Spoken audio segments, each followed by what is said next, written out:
Viewers எல்லாருக்கும் cooking ஜெட்டின் hearty welcome. இந்த வீடியோவில் வெஜ் பிரியாணியை ரொம்ப டேஸ்டியாக எப்படி செய்யுதுந்தாங்க நம்ம பார்க்க போகிறோம்.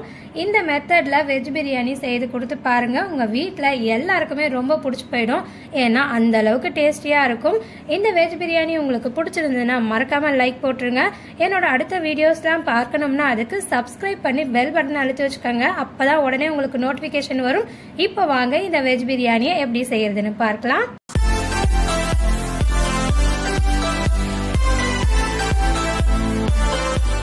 இன்னைக்கு பார்த்தீங்கன்னா வெஜ் பிரியாணி செய்யறதுக்கு நம்ம ரொம்ப சிம்பிளா செய்யாம ஃப்ரெஷ்ஷான ஒரு மசாலா ரெடி பண்ணி தான் வெஜ் பிரியாணி செய்ய போறோம். அந்த ஃப்ரெஷ் மசாலா ரெடி பண்றதுக்கு தேவையான எல்லா பொருட்களையுமே வெறும்னா வறுத்துக்கணும். அதுக்கு பேன்ல முதல்ல 2 டேபிள் ஸ்பூன் தனியாவை சேர்த்துக்கங்க. அடுத்து இந்த தனியா கூடவே 4 காஞ்ச மிளகாவையும் சேர்த்துக்கங்க. அடுத்து இது கூடவே 1 இன்ச்சு பட்டை சேர்த்துக்கங்க. நான் நல்லா வறுபடணுன்றதுக்காக உடைச்சிட்டு சேர்த்துருக்கிறேன். அடுத்து இதுல அன்னாச்சி பூ சேர்த்துக்கங்க. நான் எடுத்த அன்னாச்சி பூ பெருசா இருந்ததுனால பாதி எடுத்துருக்கிறேன். சின்னதா இருந்தா 1 சேர்த்துக்கங்க. அடுத்து இதுல 4 லவங்கத்தை சேர்த்துட்டு கூடவே 4 ஏலக்காவையும் சேர்த்துக்கங்க. அடுத்து இதுல ஜாதி பத்திரி சேர்த்துக்கங்க. ஜாதி பத்திரி அதிகமா சேர்த்துடக்கூடாது. நான் காட்டியிருக்க மாதிரி ரொம்ப குறைச்ச அளவுக்கு சேர்த்துக்கங்க. கூடவே 2 பீஸ் கல்பாசி அதையும் சேர்த்துக்கங்க.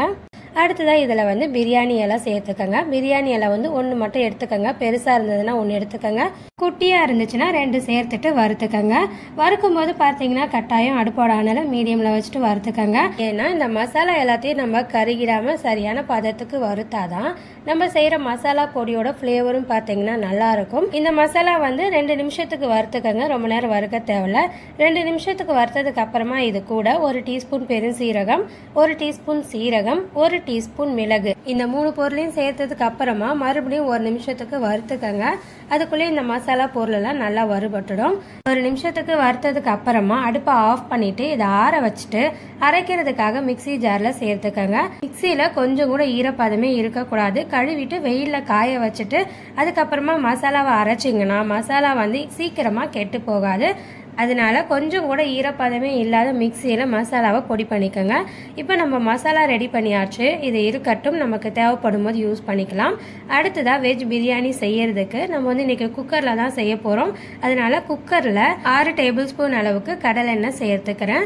கடலெண்ணெய்க்கு பதிலாக நம்ம வீட்டில் யூஸ் பண்ற ரெகுலர் குக்கிங் ஆயில் எதுனாலும் சேர்த்துக்கங்க. அடுத்து இந்த எண்ணெய் கூடவே 2 டேபிள் ஸ்பூன் அளவுக்கு நெய் சேர்த்துட்டு எண்ணெயும் நெய்யும் ஓரளவுக்கு நல்லா சூடானதுக்கு அப்புறமா தாளிப்புக்கு தேவையான பொருளை சேர்த்துக்கலாம். 1 இன்ச்சு பட்டை, இது பார்த்தீங்கன்னா சின்னதா மெலிசா இருக்கு, அதனால நான் 2 எடுத்துருக்கிறேன். நல்லா பட்டையா இருந்ததுன்னா 1 மட்டும் எடுத்துக்கங்க. 5 ஏலக்காய், 3 லவங்கம், 1 அன்னாச்சிப்பூ, 1 பிரியாணி இலை, இது எல்லாத்தையும் சேர்த்துட்டு தாளிச்சுக்கங்க. நம்ம சேர்த்து இந்த மசாலா பொருள்லாம் பார்த்தீங்கன்னா நல்லா பொரிஞ்சிட்டு வாசனை வெளியில வரணும். அதனால லைட்டா மிக்ஸ் பண்ணி விட்டுக்கிறேன். அடுத்ததான் இதுல வெங்காயத்தை சேர்த்துக்கணும். 2 வெங்காயத்தை இந்த மாதிரி நீல வாக்கில் கட் பண்ணிட்டு சேர்த்துக்கங்க. அடுத்து வெங்காயத்து கூடவே 2 பச்சை மிளகாவையும் கீறிட்டு சேர்த்துக்கங்க. நீங்க யூஸ் பண்ற பச்சை மிளகாய் நல்லா காரமா இருக்கிறதா இருந்தா 2 சேர்த்துக்கங்க. காரம் குறைவா இருந்தா எக்ஸ்ட்ராவா சேர்த்துட்டு வதக்கிக்கங்க. வெங்காயத்தோட கலர் நல்லா கோல்டன் ப்ரௌன் கலருக்கு சேஞ்ச் ஆகி வரணும். அது வரைக்கும் இந்த வெங்காயத்தை நான் வதக்கிக்கிறேன். இப்ப பாருங்க, வெங்காயம் நல்லா கலர் சேஞ்ச் ஆகி வதங்கி வந்துடுச்சு.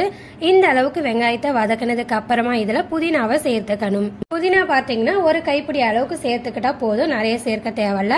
அடுத்ததான் இதுல கொத்தமல்லி சேர்த்துக்கணும். கொத்தமல்லியோட அளவு பாத்தீங்கன்னா நம்ம புதினா எவ்வளவு எடுத்துருக்கிறோமோ அதுல பாதி அளவு, அதாவது 1/2 கைப்பிடி அளவு நம்ம இதுல சேர்த்துக்கிட்டாவே போதும். இப்போ இந்த புதினா கொத்தமல்லியை வதக்கிக்கிறேன். புதினா கொத்தமல்லியை நம்ம ரொம்ப நேரம் வதக்க கூடாது. சும்மா லைட்டா வதக்கிக்கிட்டா போதும். அது சீக்கிரமாவே நல்லா வதங்கி வந்துடும். அதுக்கு டைமும் பார்த்தீங்கன்னா 30 செகண்ட் அவ்வளவுதான் ஆகும். அடுத்ததான் இதுல இஞ்சி பூண்டு விழுத சேர்த்துக்கணும். இஞ்சி பூண்டு விழுது 3 டேபிள் ஸ்பூன் அளவுக்கு சேர்த்துக்கங்க. இந்த இஞ்சி பூண்டு பேஸ்ட் ரெடி பண்றதுக்கு இஞ்சியும் பூண்டையும் சம அளவுல எடுத்துக்கங்க. 20 கிராம் பூண்டு, 20 கிராம் இஞ்சி, இது 2த்தையும் சேர்த்து தான் நான் பேஸ்ட் பண்ணி இதுல சேர்த்து இருக்கிறேன். இப்ப நான் இந்த இஞ்சி பூண்டு விழுத வதக்கிக்கிறேன். இஞ்சி பூண்டு விழுதுல இருந்து நல்ல வாசனை வர வரைக்கும் நம்ம இதை வதக்கிக்கணும். இஞ்சி பூண்டு விழுது வதக்கும் போது அடுப்போட அனலை குறைச்சிட்டு வதக்கிக்கங்க. அப்பதான் அடிப்பிடிக்காம இருக்கும். இஞ்சி பூண்டு விழுதுல இருந்து இப்ப நல்லா வாசனை வர ஆரம்பிச்சிருச்சு. இந்த டைம்ல தக்காளி சேர்த்துக்கணும். 2 மீடியம் சைஸ் தக்காளியை ரஃபா கட் பண்ணி எடுத்து வச்சிருக்கிறேன். அதை இப்ப இதுல சேர்த்துக்கிறேன். தக்காளி சேர்த்ததுக்கு அப்புறமா அடுப்போட அனலை ஆன்ல வச்சுட்டு தக்காளி நல்லா மசிஞ்சு வதங்கணும். அது வரைக்கும் வதக்கிக்கங்க. தக்காளி பாத்தீங்கன்னா நல்லா குழஞ்சு வதங்கிருச்சு. இந்த அளவுக்கு வதக்கினதுக்கு அப்புறமா இதுல 1 டீஸ்பூன் அளவுக்கு மிளகாய் தூள் சேர்த்துக்கங்க. அடுத்ததா இது கூடவே 1/4 டீஸ்பூன் அளவுக்கு மஞ்சள் தூளையும் சேர்த்துக்கங்க.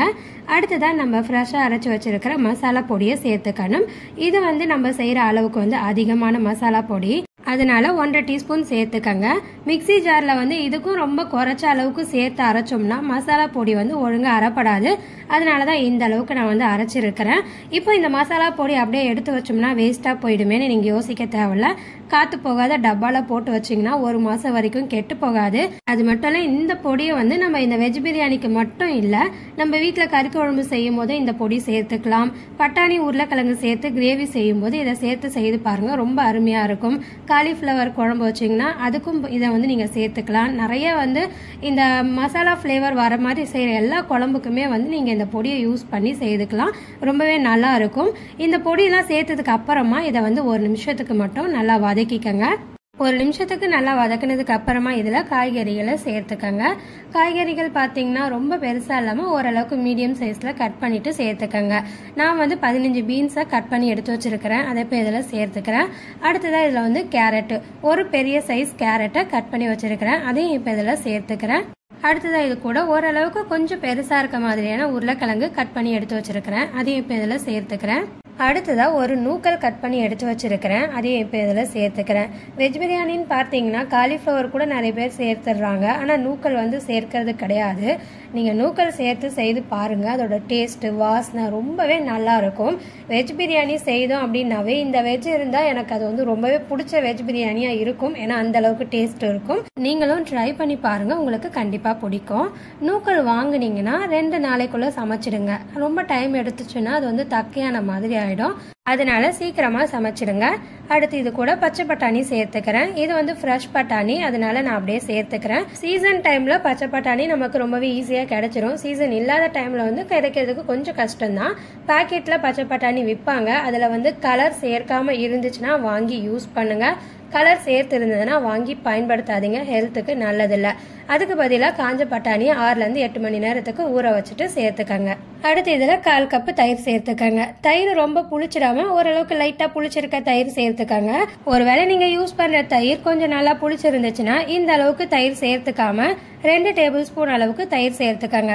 அடுத்ததா இந்த காய்கறிக்கு தேவையான அளவுக்கு மட்டும் உப்பு சேர்த்துக்கங்க, அதிகமா சேர்த்துக்க கூடாது. இப்போ இதை வந்து நான் வதக்கிக்கிறேன். இதை பார்த்தீங்கன்னா நம்ம ரொம்ப நேரம் வதக்க தேவையில்லை, ஏன்னா நம்ம குக்கர்ல தானே செய்யறோம், காய்கறி சீக்கிரமாவே வெந்துடும். அதனால 3 நிமிஷத்துக்கு மட்டும் இதை நல்லா வதக்கிக்கங்க. 3 நிமிஷத்துக்கு இந்த காய்கறிகளை நல்லா வதக்கினதுக்கு அப்புறமா இந்த வெஜ் பிரியாணி செய்யறதுக்கு தேவையான அளவுக்கு தண்ணி சேர்த்துக்கணும்.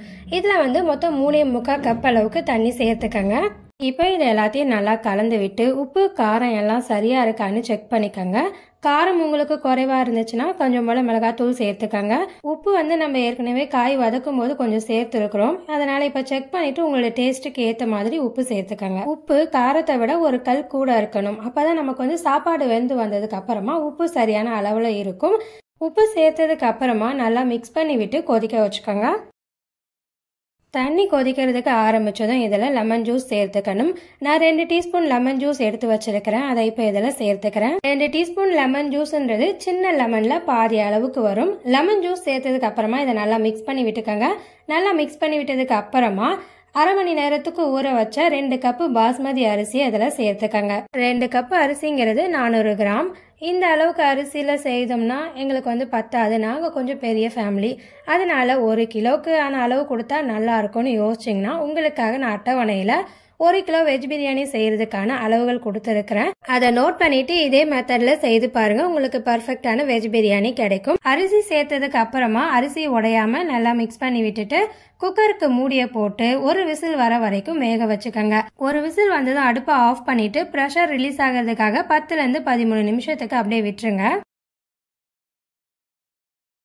இப்போ 13 நிமிஷம் ஆயிடுச்சுங்க, ஆனால் குக்கரில் இருக்க ப்ரெஷர் ஃபுல்லாகவே ரிலீஸ் ஆகலை, அதனால நான் ரிலீஸ் பண்ணி விட்டுக்கிறேன். குக்கரில் இருக்க அந்த கேஸ் ஃபுல்லாக இறங்கணும் அப்படின்னு நம்ம வெயிட் பண்ணோம்னா சாப்பாடு குழஞ்ச மாதிரி ஆகிடும். அதனால தான் குக்கரில் இருக்க ப்ரெஷரை நம்மளே ரிலீஸ் பண்ணி விட்டுட்டு குக்கரோட மூடியை திறந்துக்கணும். பார்த்தீங்கன்னா நம்மளோட வெஜ் பிரியாணி சூப்பராக வந்திருக்கு. இந்த வெஜ் பிரியாணிக்கு இன்னும் கொஞ்சம் டேஸ்ட்டும் வாசனையும் அதிகப்படுத்துறதுக்கு 2 டேபிள் ஸ்பூன் அளவுக்கு நெய் சேர்த்துக்கங்க.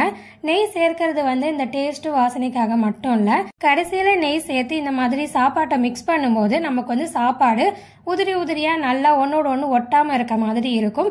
அதுக்காகவும் தான் நம்ம வந்து நெய் சேர்த்து சாப்பாடை கலந்து விட்டுக்கணும். இப்போ உங்களுக்கு நெய் ஃபேட் எனக்கு வேண்டாம் அப்படின்னு ஃபீல் பண்ணிங்கன்னா நெய் சேர்க்காம அப்படியே மிக்ஸ் பண்ணி விட்டுக்கோங்க. அவ்வளோதாங்க, நம்மளுடைய சூப்பரான வெஜிடபிள் பிரியாணி செம்மையாக ரெடி ஆயிடுச்சு. இந்த வீடியோ பிடிச்சிருந்ததுன்னா மறக்காம லைக் போட்டுருங்க. நான் அப்லோட் பண்ணுற அடுத்த வீடியோஸ்லாம் பார்க்கணும்னா சப்ஸ்கிரைப் பண்ணி பெல் பட்டனை அழுத்தி வச்சுக்கோங்க. அடுத்த நல்ல ஒரு ரெசிபி வீடியோவில் பார்க்கலாம். நன்றி, வணக்கம்.